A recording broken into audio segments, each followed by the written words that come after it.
papasambahin ng mga tao sa larawan ng hayop. Tuloy ngayon tayo sa 16. At ang lahat, maliliit at malalaki, at mayayaman at mga dukha, at ang mga laya, at ang mga alipin, ay pinabigyan ng isang tanda sa kanilang kanang kamay o sa noo.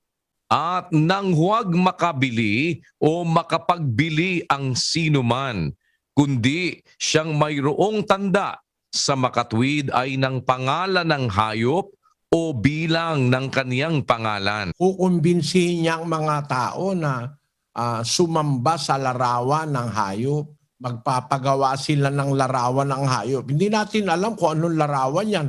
In our technology now, lalabas, mapapaniwala niya yung nakakaintindi sa technology. Lalabas, this will be supernatural. Magsasalita yung larawan, papaniwalain niya lahat eh.